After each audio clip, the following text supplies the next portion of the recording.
مجھے یہ کہنے کی اجازت دیں کہ تقریباً 8.5 کھرب کا پیش کیا جانے والا بجٹ کو 47% قرضوں سے فائنانس کیا جائے گا،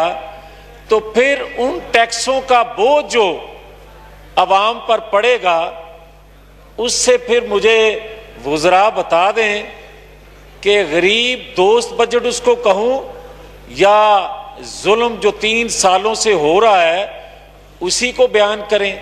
میں آپ کی خدمت میں یہ عرض کرنا کی جسارت کر رہا ہوں کہ بدقسمتی ہے کہ ان کاغذوں کے پلندوں کو اگر پڑھا جائے تو کچھ اور نظر آتا ہے، مگر جو وزراء بیان کرتے ہیں وہ فرماتے ہیں کہ اس سے ریاست اور عوام مضبوط اور خوشحال ہوں گے۔ اور اگر غور سے اس کو کوئی پڑھے تو ایسے لگتا ہے جیسے کینسر کا علاج، کسی کینسر زدہ مریض کا علاج ڈسپرین سے کیا جا رہا ہے۔ تو میں آپ سے یہ کہنے کی جسارت کر رہا ہوں، جو پاکستان کے اندر اصل جو بیماری ہے جب تک آپ اس کا علاج نہیں کریں گے، یہ اعداد و شمار بیان کیے جاتے رہیں گے مگر پاکستان کے مسائل حل نہیں ہوں گے۔ پاکستان کا مسئلہ اصل یہ ہے کہ پاکستان کے اندر ایک قانون ہے، ایک آئین ہے، مگر 70 سالوں میں پاکستان کے آئین جب سے بنا نہ عمل ہوا نہ اس کو کسی نے دیکھا۔ اور یہاں عالم یہ ہے کہ آئے روز کسی نہ کسی کو غداری کا ٹائٹل لگا دیا جاتا ہے۔ آج عالم یہ ہے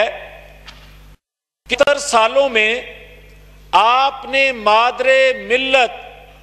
فاطمہ جناح کو غدار کہا اور 20 سال بعد اعتراف کیا کہ مادر ملت غدار نہیں تھی۔ آپ نے جس وزیر صاحب کی گفتگو ابھی سنی انہوں نے کہا تھا مادر ملت کو غدار۔ آپ یہ دیکھیں کہ آج حالت یہ ہے کہ پاکستان کے اندر ذوالفقار علی بھٹو کو پھانسی پہ چڑھاتے ہو اور 15-20 سال بعد اعتراف کرتے ہو کہ ذوالفقار علی بھٹو کے ساتھ زیادتی ہوئی، عدالتی قتل ہوا۔ آپ نواز شریف کو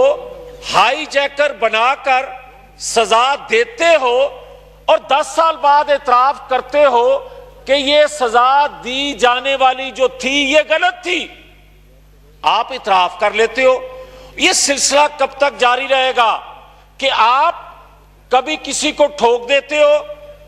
اور کسی کو سمیش کرنے کی دھمکیاں دیتے ہو؟ آپ یہ بتاؤ کہ پاکستان کے اندر کیا حب الوطنی کسی کی جاگیر ہے؟ کوئی سرٹیفکیٹ دے گا ہمیں؟ قائد اعظم محمد علی جناح نے جناب اسپیکر ہر پاکستانی کو حب الوطنی کا سرٹیفکیٹ دیا۔ آج ہمیں کوئی نیا سرٹیفکیٹ لینے کی ضرورت نہیں ہے۔ اور ایک دوسری بات، مجھے یہ کوئی بتائے کہ آج میں نے ذکر کیا جب نواز شریف کا، ذوالفقار علی بھٹو کا، مادر ملت کا جب میں نے ٹھوکنے کی بات کی تو آپ دیکھیں لیاقت علی خان، آپ جب بات کریں گے تو بے نظیر بھٹو کے قتل کی، ان کی شہادت کی، تو پھر مجھے یہ کہنے کی اجازت دیں کہ آج مریم نواز شریف کے کمرے میں رات گئے بغیر اجازت کے داخل ہونا پاکستان کی آزادی ہے یا غلامی ہے؟ آج کوئی یہ بتائے کہ میں نہیں بتانا چاہتا، کوئی ضرورت نہیں ہے کہ جیل میں سلوک کیا ہوتا ہے، منتخب لوگوں کے ساتھ جیلوں میں ہوتا کیا ہے؟ یہ کوئی نئی کہانی نہیں ہے جو میں سناؤں تو کسی کو سمجھ آئے، مگر یہ ریکویسٹ ضرور کروں گا کہ اس ہاؤس میں بیٹھے لوگوں سے،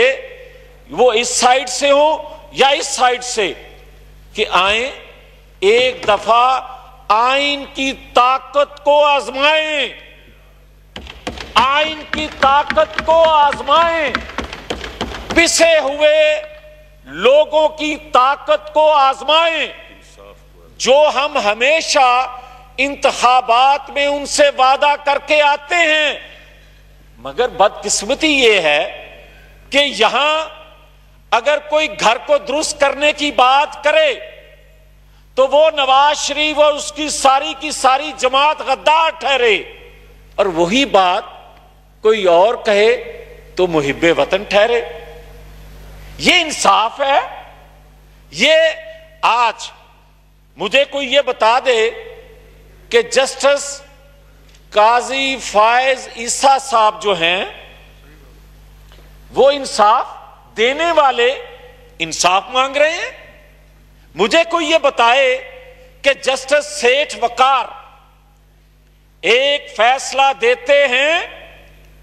اور 10 دن نہیں گزرتے وہ فیصلہ ختم ہو جاتا ہے اور سیٹھ وقار صاحب کا محاسبہ شروع ہو جاتا ہے۔ وہ تو 10 دن لگے، آئین توڑنے والے کو اس سزا کو ختم کرتے ہوئے 10 دن لگے، مگر ذوالفقار علی بھٹو نواز شریف کو 10 20 سال لگا دیے کہ یہ فیصلہ غلط تھا۔ یہ پاکستان، جب ہم کہتے ہیں کہ ہم پاکستان پر مر مٹیں گے، قربانی دیں گے، دے رہے ہیں، دیتے آئے ہیں اور دیتے رہیں گے، مگر کوئی یہ نہیں ہمیں کہے کہ چند طاقتور لوگوں کے پاکستان کو پاکستان کھپے کہیں۔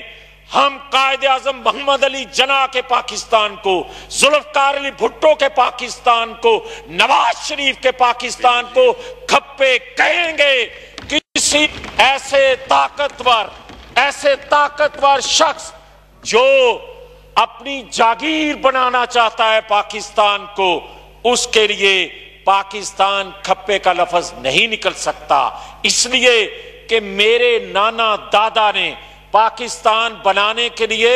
پاکستان کے لیے ہجرت کر کے آنے والوں کو تحفظ دینے کے لیے